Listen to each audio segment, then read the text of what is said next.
Bonjour et bienvenue dans l'interview. Aujourd'hui, je reçois Karine Lallieu. Bonjour. Bonjour. Députée fédérale, échevine aussi à la ville de Bruxelles. Et puis, c'est votre anniversaire, donc bon anniversaire. Je vous remercie. Donc, on commence par les fleurs. Alors, je vais vous demander ce que vous avez pensé du débat d'hier. Je suppose que vous avez regardé. C'était quand même un débat assez hallucinant entre Macron et Le Pen. Qui a gagné hier ? Ah, clairement Macron, parce qu'il a développé son projet, ses projets. Je ne dis pas que je partage tout ce qu'il a dit, bien évidemment. Et face à lui, il avait une femme de l'extrême droite, ce qui me pose vraiment souci et question, mais en même temps, qui n'a absolument rien dit. Elle n'a pas dit le projet qu'elle voulait sur la France. La seule chose qu'elle fait, c'est parler des échecs, parler de haine, parler de la division, stigmatiser les musulmans, par exemple, être raciste. Et donc, on avait effectivement quelqu'un qui veut construire et quelqu'un qui vit sur la colère, sur la démolition d'un pays, sur l'échec et qui n'a absolument rien à proposer. Mais ça, c'est typique de l'extrême droite. Et elle en a fait la démonstration hier. Cette extrême droite que je ne peux pas supporter, bien évidemment. Mais est-ce que c'est possible de débattre avec l'extrême droite ? C'est très difficile. Vous en avez quelques-uns à la Chambre. Oui, et c'est très difficile parce que pour eux, c'est il n'y a qu'à. C'est-à-dire qu'on ne développe pas le projet, on démolit l'autre par des arguments, pas des arguments, par des phrases simples, par des phrases chocs, mais qui n'apportent rien au débat.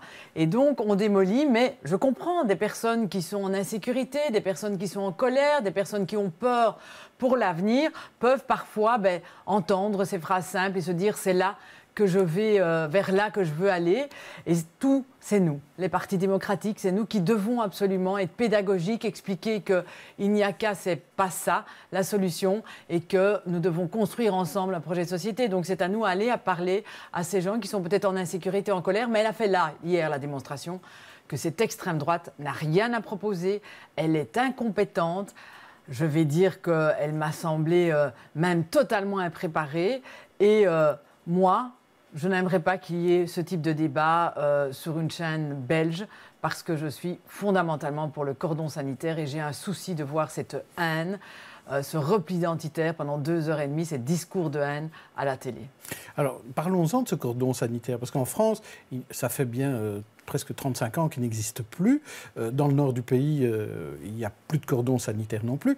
On est un peu comme le village d'Astérix qui résiste avec un cordon sanitaire pour Bruxelles et la Wallonie. Vous croyez que ça va encore tenir longtemps ? Ça peut tenir encore longtemps ? En tout cas, je le souhaite.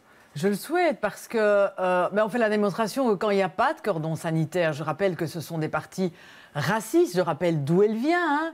Elle vient de Monsieur Le Pen qui a été condamné. Ce sont des partis racistes. La même chose pour le Vlaams Belang.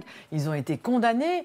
Et je pense que des propos comme ça ne peuvent pas être en direct à la télévision. Il faut ce cordon sanitaire parce qu'on voit que là où il n'y a pas de cordon sanitaire, combien il prospère, combien cette extrême droite prospère simplement par du populisme, par du simplisme qu'il est très difficile de combattre en face à face ou en 2 minutes de reportage télé. Donc je suis vraiment pour le cordon sanitaire et j'aimerais bien évidemment qu'en Fédération Wallonie-Bruxelles, les règles ne changent pas. Alors en matière de cordon sanitaire, c'est vrai qu'il y a l'aspect médiatique, comme vous avez dit, pas de direct effectivement pour les partis d'extrême droite, mais il y a aussi un cordon sanitaire politique, pas d'alliance avec ces partis-là et on ne les fait pas rentrer non plus dans des sociétés publiques ou autres. Ça aussi, il faut tenir bon ? Évidemment, plus que jamais, on doit montrer l'exemple. Les politiques doivent montrer l'exemple. Ils doivent évidemment rejeter cet extrémisme de droite. Et il faut absolument aucune alliance. Et parfois, j'entends effectivement certains mandataires de la NVA qui veulent faire une alliance demain avec le Vlaams Belang. J'espère effectivement que alors plus personne ne fera une alliance avec la NVA si elle fait ça. On va parler dans un instant de la NVA, mais d'abord, côté francophone, le Parti populaire, est-ce que vous qualifiez ce parti-là d'extrême droite ? Il est totalement limite. Moi, je le qualifierais d'extrême droite et je rappelle qu'il appelle à voter Le Pen. Donc pour moi, ça me dérange et que... C'est un marqueur, finalement, ça. C'est un marqueur, ouais. Oui, c'est un marqueur. Appeler à voter un parti d'extrême droite, je pense que c'est un marqueur. Je pense que c'est épouser les thèses de Madame Le Pen et je pense effectivement que c'est s'aligner totalement les partis démocratiques. Et donc je pense que c'est un parti effectivement qu'on peut qualifier d'extrême droite. Alors vous parliez de la NVA, de possibles alliances. Là, c'est un parti nationaliste. Il y a aussi des partis populistes, hein, comme on les appelle de gauche, comme le PTB. Ceux-là ont des difficultés à se positionner dans l'élection présidentielle française d'ailleurs. Mais est-ce qu'il y a un vrai risque d'alliance avec des partis extrémistes de la part de partis populistes ? Vous voyez un lien, vous, direct ? En tout cas, on voit un lien dans la manière de parler, dans la manière d'expliquer les choses.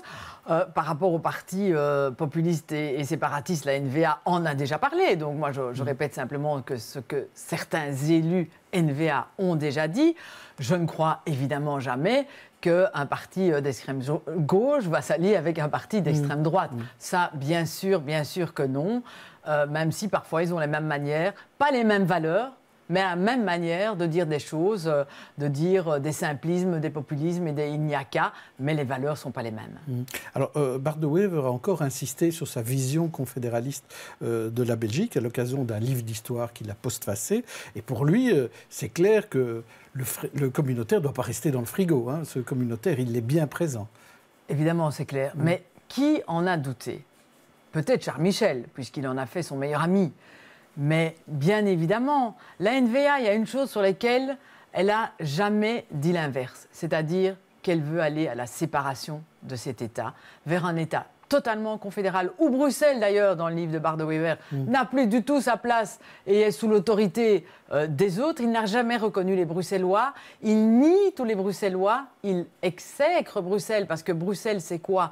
C'est la démonstration que les néerlandophones et les francophones peuvent gouverner ensemble, peuvent monter un projet ensemble, au-delà, évidemment, du communautaire.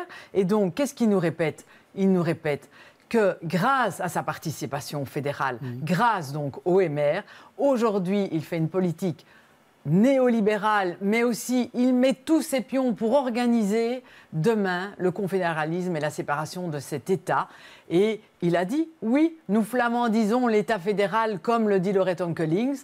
Et évidemment, il dit, on va tellement le flamandiser que les francophones en auront marre de cet État fédéral parce qu'ils n'auront plus rien à dire. Et tout ça se fait avec la complicité du MR aujourd'hui. Est-ce que ça risque de se passer, ça, qu'un jour le PS dise, donc maintenant on demande la séparation ? Non. Je lui dis non, clairement. Le président du parti lui a dit non aussi. Nous sommes pour la solidarité entre l'ensemble des situations belges. Vous savez combien nous avons toujours défendu la sécurité sociale, la solidarité. Et eux, c'est le repli sur soi, c'est les riches qui veulent se replier sur soi pour ne plus aider peut-être le parti la plus en difficulté du pays. Donc cette théorie-là de Bart De Wever n'a pas tellement de sens. Non, peut-être pour le MR, oui. Alors, on va parler de la commission Kazakh-Gate. Vous avez reçu Claude Guéant hier en commission. Et il y a un dessin de Kroll ce matin dans le soir qui illustre bien ce qui s'est passé. Je vais vous le montrer. Et voilà ce qui est dit. Claude Guéant dit « Monsieur Sarkozy n'a rien fait. Je n'en ai jamais parlé à Monsieur Renders. Monsieur De Decker a fait un travail formidable pour nous. Vive la France !» Et on voit un petit personnage en dessous qui dit, là, il le fout dans la mouise, le pauvre Armand. Alors, est-ce que ça résume bien ce qui s'est passé hier en commission ? Ça résume. Ça résume le fait qu'il nous a dit, répété, qu'il y avait, dans l'affaire du Kazakh-Gate, donc qu'il y avait des intérêts français. Et que la France a donc désigné un avocat, avec aussi un avocat français, mais aussi un avocat belge, M. Armand De Decker, pour sauver quoi ? Les intérêts de la France, d'une part. De quoi ? Et pour sauver qui, plutôt ? M. Chaudieff et ses amis, ce sont des oligarques milliardaires du Kazakhstan, mais qui sont aussi fichés par la sécurité de l'État comme appartenant à la mafia russe, à la criminalité organisée, et qui avaient des affaires judiciaires sur le dos. Et la France a voulu faire copain-copain avec le président du Kazakhstan. Et ils ont dit, on va intervenir dans des affaires judiciaires belges pour que votre ami ne soit pas condamné judiciairement, qu'il n'aille pas aux prisons, qu'il n'ait pas de condamnation, pour pouvoir faire un contrat juteux. Donc ils reconnaissent qu'ils ont utilisé un avocat, donc Armand De Decker, mais c'est un avocat, c'est son métier finalement. Alors, Armand De Decker, c'est qui ? Je rappelle que Armand De Decker est l'ancien président du Sénat. C'est l'ancien numéro 2 de l'État belge, qui s'est fait payer grassement 750 000 €, grassement par une personne qui appartient sans doute à la mafia russe, pour le sauver et pour intervenir dans un processus législatif d'une loi. Ça veut dire que cette personne a fait du trafic d'influence, peut-être de la corruption. Pour vous, c'est certain le lien entre le fait de défendre M. Chaudieff et le fait d'intervenir pour changer la loi au profit notamment de M. Chaudieff. Ici, on intervient dans une phase judiciaire d'un autre pays. L'État français, c'est l'Élysée. M. Guéant était le bras droit de M. Sarkozy quand il a fait tout ça. Et puis, il s'est félicité. Vous vous imaginez qu'un État se félicite quand il y a une personne qui peut échapper, grâce à une nouvelle loi, à la justice belge. Et tout ça avec l'accord et avec le soutien de M. De Decker, MR, ancien président du Sénat. Et la question qu'on se pose, l'ingérence française, on a eu la preuve. Clairement, il l'a dit, il l'a reconnu, il y a cette ingérence française inacceptable. Le rôle de M. De Decker, la preuve aussi. Et il y a une enquête judiciaire sur M. De Decker, et il y a enfin une instruction judiciaire. Il est grillé, d'après vous Il est totalement grillé. Il est grillé. M. Guéant l'a reconnu, l'a dit en long et en large. La question qu'on doit encore se poser, d'autres ministres ont été cités. M. De Clers, M.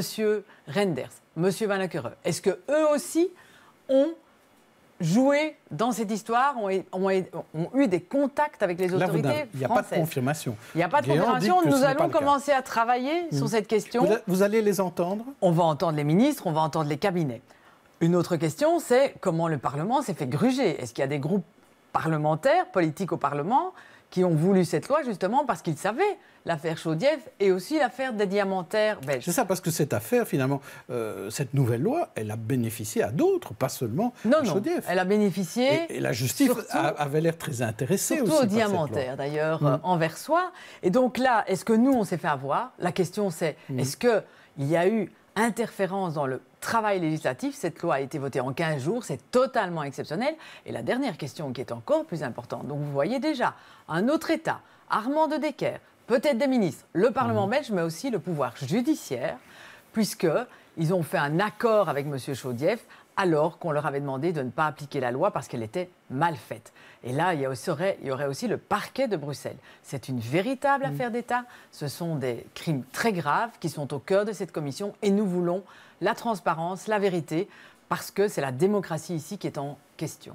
Merci Karine Lallieu. On reparlera certainement des suites de cette commission parce que ce n'est pas fini avec toutes les questions. On attend beaucoup de réponses. Vous retrouverez Stéphanie Meyer demain pour l'interview. D'ici là, bonne journée et bonne soirée à tous.